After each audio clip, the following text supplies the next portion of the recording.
每天凌晨4点，70岁的孙恩师傅都要到禅城最大的批发市场，寻找合心意的猪蹄。今天他最小的徒弟于秀丽，第一次跟他一起选购食材。230斤，呢隻有成300斤。300斤。呢啲咁大隻我哋唔啱啊，師傅，即係太長啊。太長。我哋就要啲85、86嘅豬腳。85、86最啱。最啱我哋。係啊。小魚已經學會孫師傅的全部手藝，選豬蹄卻是第一次。基本咧啲批豬就靚啦，表皮咧就冇乜花痕，又滑醬加紅嘅，因為搽胭脂咁啊啲都。孫師傅對豬蹄的要求很高，能入他法眼的並不多。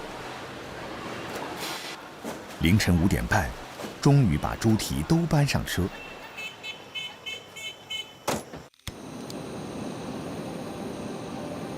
如此嚴選豬蹄，是因為他們做的是傳承了300多年的佛山傳統美食。孫師傅是這項非遺技藝的頂級技師。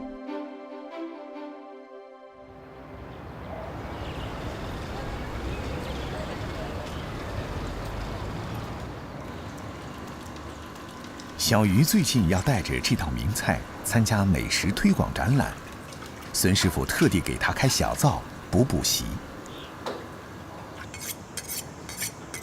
做扎豬蹄的第一步，剔骨。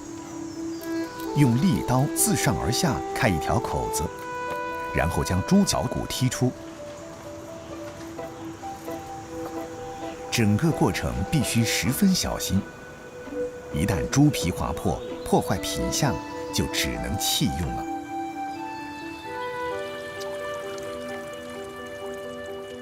最難剔的位置是豬腳尖，皮薄脂肪少。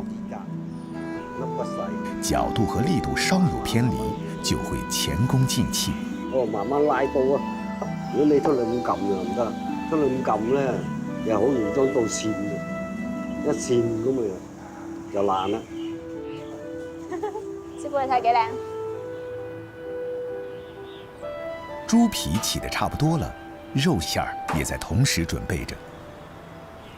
一大早，店裡其他師傅便把爽而不膩的豬頸肉切成條狀，調好味兒。把醃製好的豬肉條逐一穿好，放進炭火烤爐，烤到3、4成熟，香味兒開始外溢，便可取出。但這並非最後一步，還要把調製好的秘製醬汁撈勻豬肉，再醃製40分鐘。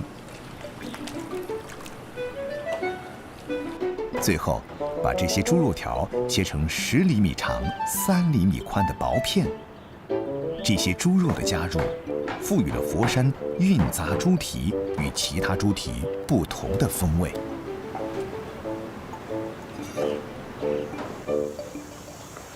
孫師傅，啲肉燒好啦喎。好。哦，多謝明哥。開檔嚟。以前咧一層瘦啊，一層肥啊，家咧就2層瘦啊，1層肥。把豬肉片放進豬腳皮，肥瘦相間，整齊碼好。每個邊角用肉碎塞滿，直到豬蹄恢復飽滿的外形。隻手指夾住，唔夾住佢一邊標上係唔齊整。再用水草將豬腳裹紮嚴實。忙活了一上午，師徒倆僅僅完成了扎豬蹄這一步。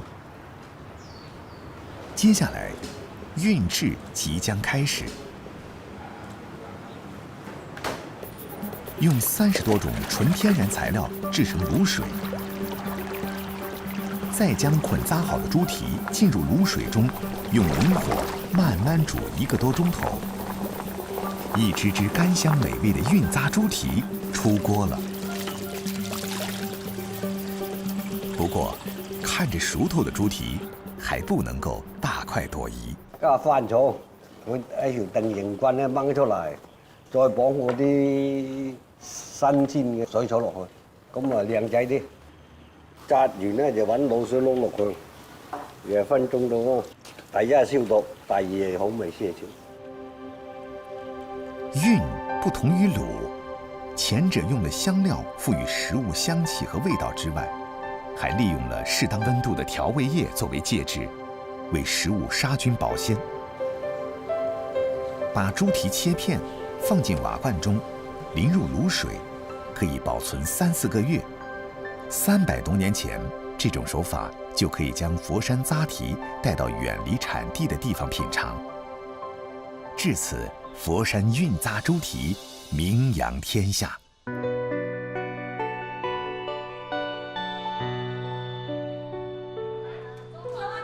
这家300年的老字号，从古时老铺搬到郊區，顧客也一代接一代地追隨下來。細個嗰陣咧，屋企好窮嘅，咁啊逢年過節咧，阿媽先會買少少俾我哋家下菜咁嘅啫。所以而家大個咗咧，啲好中意追翻呢種味道，得閒又帶翻阿爸阿媽嚟試下，再食翻。整根豬蹄在食客面前早已偷梁換柱，順滑地被切開，一片片粉紅玲瓏心，入口皮脆肉香，鮮甘可口。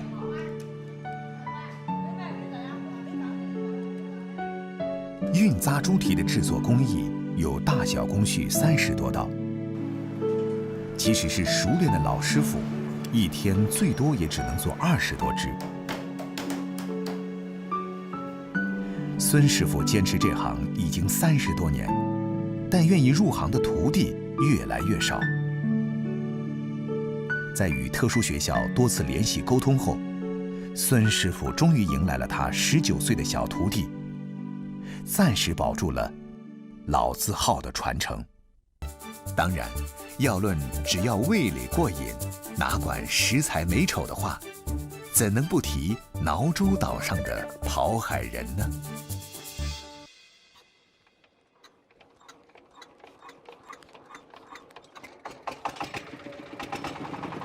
春季的时候就天亮前吧，就是6点左右吧。夏季的时候应该是4、5点就出了。浪不是很大啊，我们可以抓螃蟹，还有抓那些墨鱼了啊。清晨，蘆洲岛上最年轻的跑海父子兵已身在海上。清明节将至，父子俩今天的目标是一种长相奇特的生物。今天的目标是虎斑乌贼，有难度了，因为我们那个镇江的拜祭祖先啊，要那个虎斑和乌贼，清明前就多一点，过了之后就很缺了。虽然很辛苦，但是收获还是不错的，比打工好得多了。好了，下完一。今年27岁的小黑是岛上的第5代渔民，刚刚下完，和父亲的埋头苦干相比，小黑的跑海方式更着重于分享。分享战利品，分享美图美景，分享收获心得。马上开啦，第2包网啊！我希望那个墨鱼满载而归，还有那个螃蟹啊，越多越好。上货了啊，上了一个3点蟹。哎，哈哈哈！慢点，帮忙那个，可以吧？哈哈，哎，运气还是不错的。今天有收获了，有了4只了啊！还算不错吧，捞了几只，差不多照这种价格也有几百块在里面，还算运气好。小黑捕捞到的墨鱼学名叫虎斑乌贼，洞部呈盾形，洞背具有虎斑纹，口腔藏在头顶上，口的周围有8条腕。还有2条长长的触腕。大的虎斑乌贼有将近10斤，遇到敌人时会喷射墨汁，趁浑浊污水而伺机逃离。在湛江，墨鱼是清明祭拜的必需品，用原汁墨鱼祭拜祖先，祖先会保佑子孙后代肚装墨水，学业有成。在老广的食谱里，墨鱼的吃法5花8门，墨鱼切花后白灼蘸芥末，热油猛火爆炒墨鱼片，原汁墨鱼下锅卤水，都是老广最为家常的做法。近年来，粤菜大厨物尽其用，将墨鱼汁融入粤菜，创作出吸引眼球的黑暗料理——墨汁豆腐、墨汁炒饭、墨汁烩墨鱼片等。清明节后，虎斑乌贼远游外海，休渔期也如期而至。小黑的谋生区域只能转战近海，一只鱼叉，一把手电筒，一个浮水胶箱，加上一副自制的潜水镜，就是小黑成套的问食工具。来潜那个乌沙参，每年的那个5、6月份就是那个乌沙参就比较肥美的时候。我那个潮水适合抓了就下去抓，有的时候晚上也可以，有的时候是5、6点，哪个要看那个水清晰度吧。前面1公里的礁石浅滩是小黑最熟悉的地盘，虽是浅滩，但风险却无处不在。吸一口气，前1分钟，如此反复，体力消耗得极快，肌肉因疲惫而抽搐，也是时有出现的状况。有水的时候突然间抽筋，这是不敢动，2个脚趾嘛就打在一块，就动不了，一踢就痛，一踢就痛。有的一个比较浅的地方，一边脚可以站了，就上来就游嘛，再松松那个筋骨就行了嘛。几乎没有借助任何的潜水工具，小黑开始在海域搜索目标，身后还拖着一个浮箱。乌沙参一般藏匿在海下2至4米的礁石底下，要找到它，就要像小黑这样肺部蓄氧，体力、眼力都要甚好才行。抓那个乌沙参的时候，就是它，因为它每次那个涨潮嘛，它就把那个嘴就伸出来，就看到鱼点，然后就拿手拿着那个参的嘴，直接就拉出来了。大部分都是在那个石缝的底下面。海参是中国人最早食用的海鲜之一，因为其全身长满肉刺，呈菜花状的嘴又硬又黑，而且沙多气腥，被不少人称之为恶心的食物。乌沙参是海参的一种，这种丑陋的食材自有其神奇之处。它遇到天敌偷袭时，会迅速地把体内的5脏6腑一股气喷射出来，瞬间给敌军提供大餐，然后自身借助排脏的反冲力逃得无影无踪。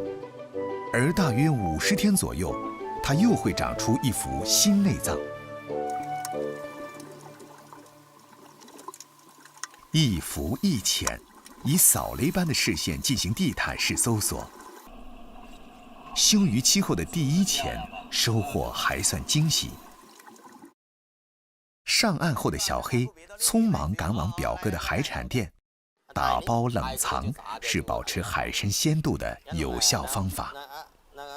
嗱，你喺成喎，可以嘅話，好多計啊！啊，就就一個朋友拖，你喺成一都可以幾廿件啊！可以嘅咯，哦，喺成種子娃娃都，仲有話到，對啊，呢一個嘢喺頭崩機啊！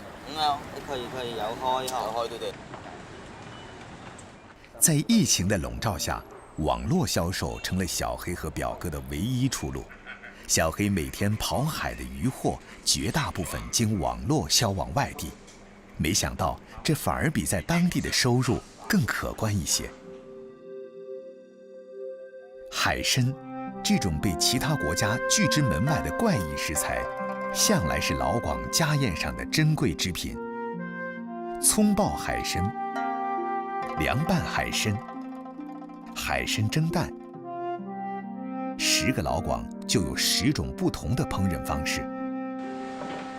而在挠洲岛，渔民却通常用乌沙参焖鸭或炖鸡。来了，海参焖鸭来了啊！吃，快吃了。我講招你啦。有啊。俾照啊，矮鬼那个就是啥？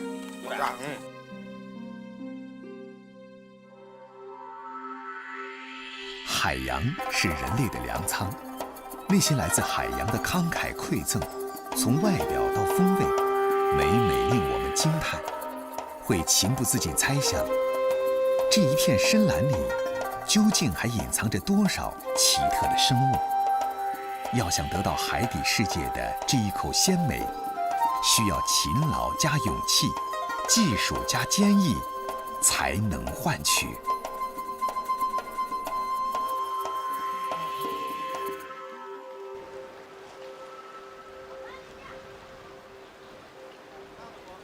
1年前，因为热爱赶海，勇气爆棚的黄贤栋放弃在深圳优渥的工作，回到故乡继承祖业，成了红海湾的新渔民。不是每一次的放弃都能迎来新生。1年过去了，黃賢棟的漁民生活還好嗎？係啊，係。我落邊叫做高鐵啊，但同埋直返我哋高鐵。好啊好啊好啊，你遐落搭乜舊年買酒？用嚟基礎啊，我做好而家年代一起咯，頭呢件事啊，啊必須都係。好。7月頭1周，新漁民黃賢棟和妻兒迎來了疫情後的第2次相聚，這距離上一次見面已整整2個月。是今天的漁獲，這個是海膽、石頭蟹，這個苦螺雖然長得醜，但是很鮮甜。沒有老婆的支持，我也不可能回來紅海灣趕海。去做吧，給你1年時間，不成再回深圳工作。這是妻子在2019年10月給黃賢棟的回復。在妻子的鼓勵下，黃賢棟放下了平面設計師的鼠標，轉身走回了祖輩的謀生之路，趕海。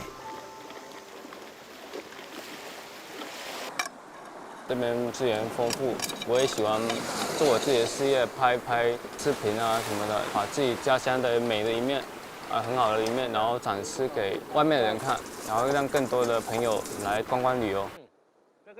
距離黃賢棟與妻子的1年之約還剩3個月，黃賢棟的漁民之路真的能順利走下去嗎？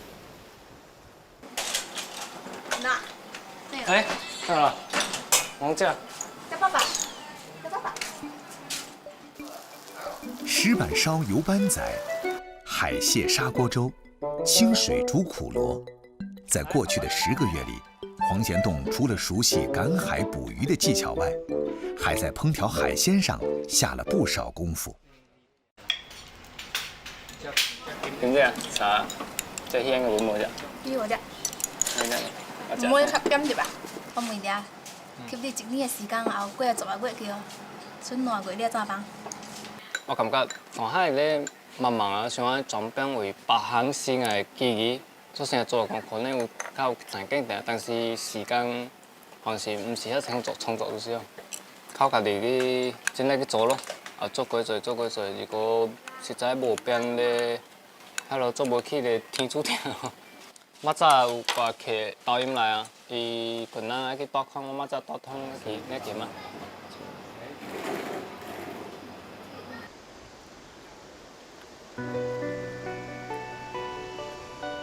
好，都坐好了，不要害怕。哎，前面就是青鸟尾岛，我們平時趕海就在這附近，在那附近的話抓蛇鰻比較多一點。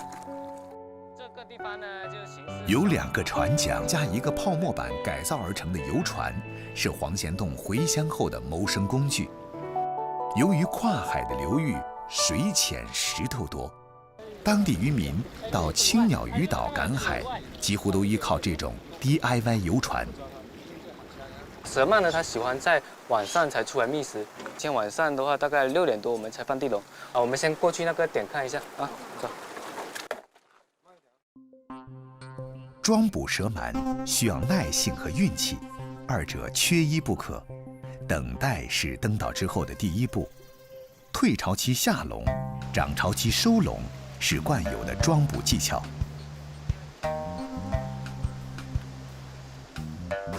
這個是沙丁魚啊，就是引誘那個蛇鰻的，從這個洞口進去，搞個3、4條的，5、6條都 OK。這個東西一定要搞紧它，不然的话，它松了，然后那个蛇鳗它就跑掉了。然后我去放给你们看。那个地笼就投在这种黑黑的地方，看不到底的，然后投下去，就这样，让它进水。慢慢的，这个留在这里就行了。看一下有没有在那个礁石中间。好，等1个多钟，太阳下山了，我们再过来收，好吧？黄贤栋口中的蛇鳗，学名叫油锥。蛇鳗喜栖息于岩礁的洞穴和缝隙中，以食无脊椎动物为生，日间多会躲在石隙中，只有晚上才会出来活动。油锥生性凶恶，一旦被扰，即会马上还击。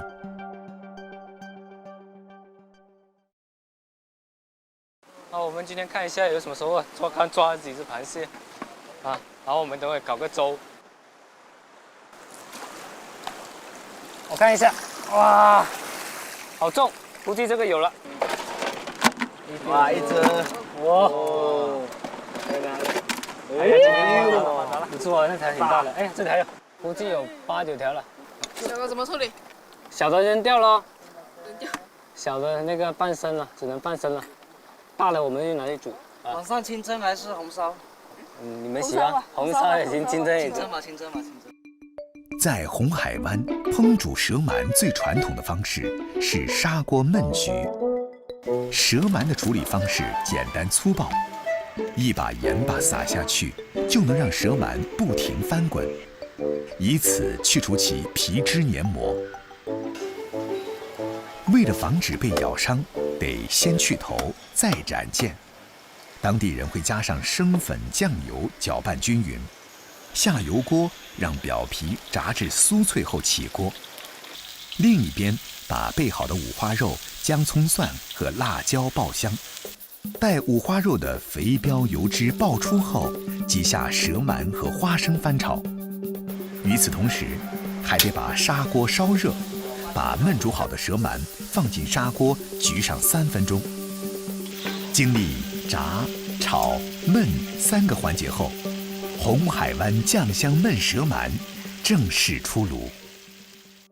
这个我们当地最常吃的一种方法，就是花生跟那个五花肉一起去焖煮。这个呢就是生焖油锥，这个是清蒸油锥，大家都可以尝试一下味道怎样啊？好嫩，好嫩是吧？今天都辛苦了，大家，赶海都不容易，大家都辛苦身体健康。亲身体验赶海的乐趣，品尝自己打捞回来的战利品，是黄贤栋这份海上导游工作的广告语，也是他开创的另一种谋生方式。你9點票？9點吧。好吧。我過好了。不要，看媽媽來的咩？尊重是最好的成就，不管1年之约结果如何，妻子都已下定决心，默默支持黄贤栋的所有决定。要好啊，你加油啊！哎，好好的，跟爸爸再见。再见，爸爸再见。与广东毗邻的北海，渔港众多，海洋资源丰富，空气里仿佛都浮动着海鲜的味道。街头的小店里，各式海产类零食更是琳琅满目。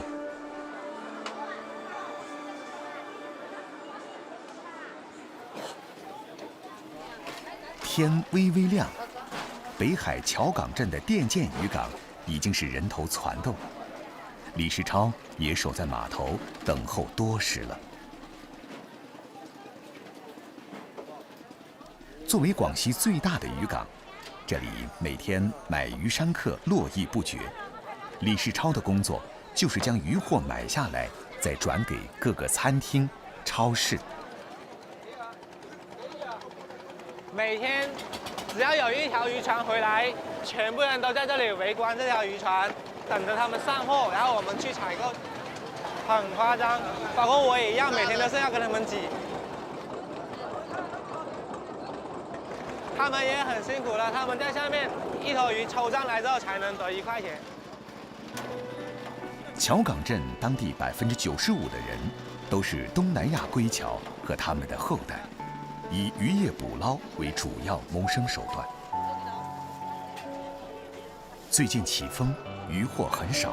根据前线渔民提供的情报，今天的虾比较新鲜，但转了很久，都没抢到满意的货。李世超有些着急。不搞你卖不卖？我们2个称。就是啊，你要你就称，不要快点啊！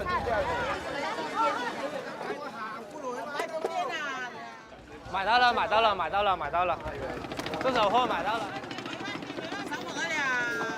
它这冰箱呢有2个品质，一个品质是干死的，一个品质是稍微死的久一点的，就是他们在分。你看这边虾鳃的这个位置变红了，像这种的透明的，很漂亮的。就比这个话就是有2手货在这里，谁赢了，谁就拿那手量的多一点。在以前的时候呢，大家不是很友好的时候呢，就抢货就标价，然后呢，到后面呢，为了防止市场溢价嘛，大家就说哎一起收。李世超祖祖辈辈在海边长大，靠着父辈在码头做海鲜收购的生意，终于走出小渔村。父亲退休后，李世超接棒经营，已有10年时间了。作为渔民的后代，李世超并不想仅仅局限于海鲜的买卖，一直在琢磨着进军食品加工业。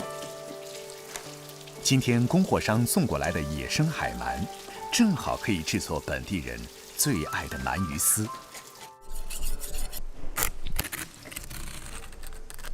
沿着鱼骨整齐切开，去除内脏，再仔细清洗。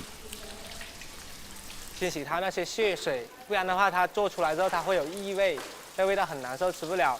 清洗完之后呢，进行一个腌制的过程，是淡盐。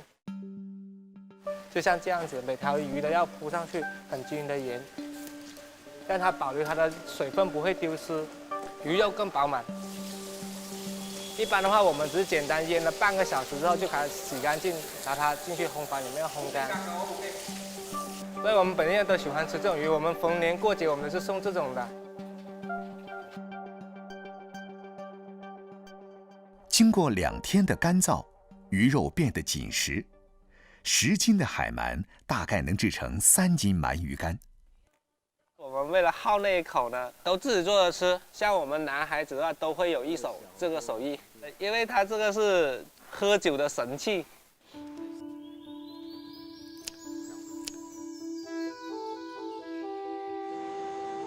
剪好的鳗鱼丝，下油锅爆香，再放上一点醋，焗上一会儿。一份咸香扑鼻的鳗鱼丝就出锅了，聚会聊天时解馋最合适不过了。本地传统的零食虾条制作更为简单，洗干净的明虾去除虾壳，挑掉每一只的虾线，再配成对摆放在网上，最后热风烘干12个小时以上。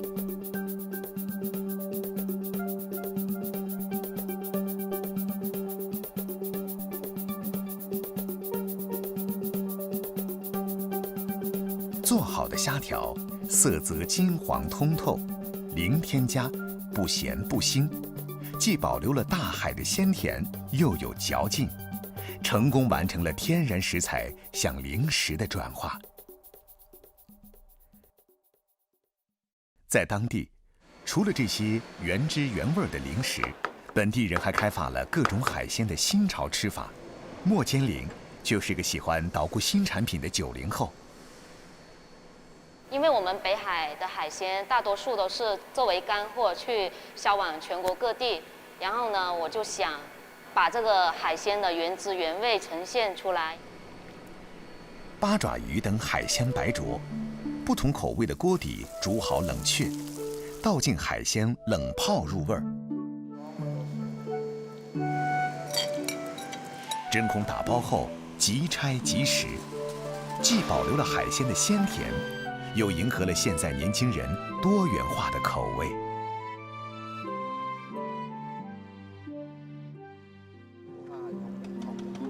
这些年，新一代的渔民后代已经不满足于传统的海产捕捞和买卖。李世超和莫坚林两个90后，正希望依托着海产如此丰富的北海，通过自己的努力和创新，将带着海风咸鲜味的北海零食推向全国，让内地食客也能一解鱼鲜之馋。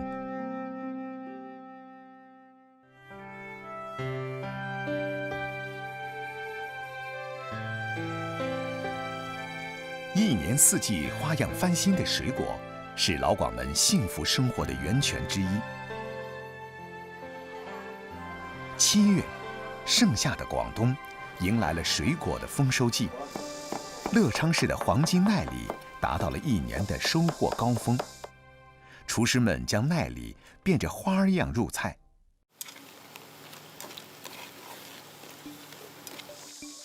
黄金奈李炒咕噜肉，黄金奈李炒肉片，黄金奈李煮汤，为这个蝉鸣不止的3伏天里增添一丝清爽。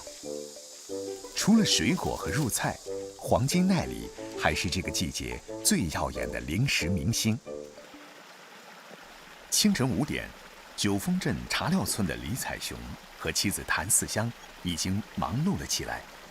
他们种植的100棵果树迎来丰收，现在正是每天订单爆棚的时候。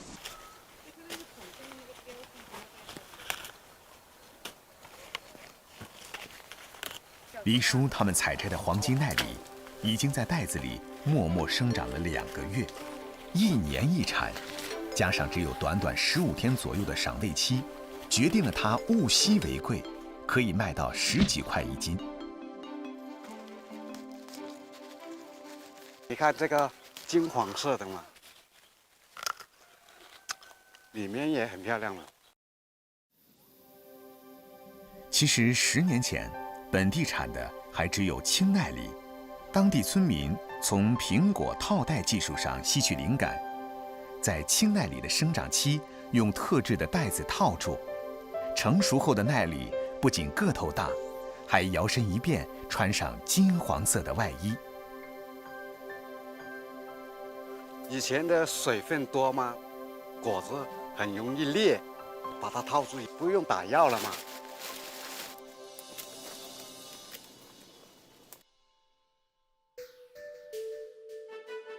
成熟的黄金奈李，果核与果肉微微分离，似有杏之清香，兼有桃李风味，独特的清甜口感，在闷热乏味的夏天吃上一口，仿佛泡在冷水中舒爽。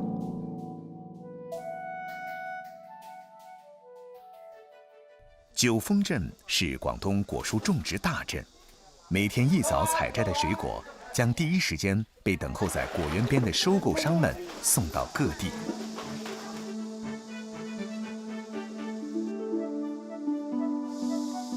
村里人淳朴，发货前都要将每个袋子拆开检查。自己要想赚2个钱，就是要辛苦一点，没什么了。个大好看的装箱打包，个头小或者有点磕碰的奈李，黎叔家便留着自己吃。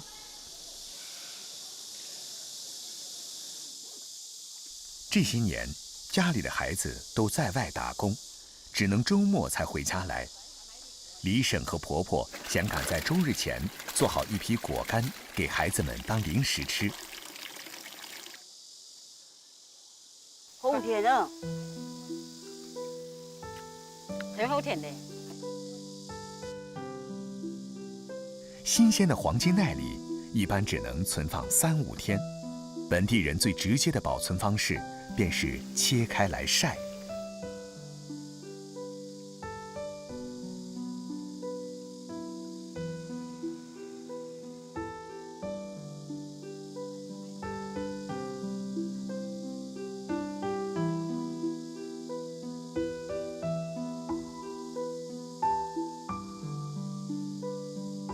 切好后，摆放整齐，等奈李接受骄阳烈日的考验。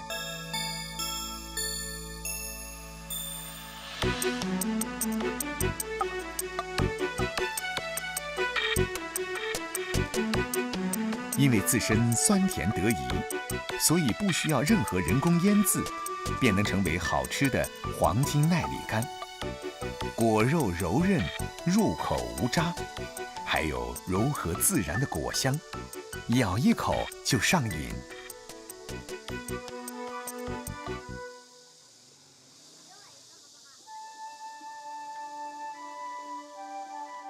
这周末，特意留了一些水果舍不得摘的黎叔，总算盼来了可爱的孙子孙女。好了，一个。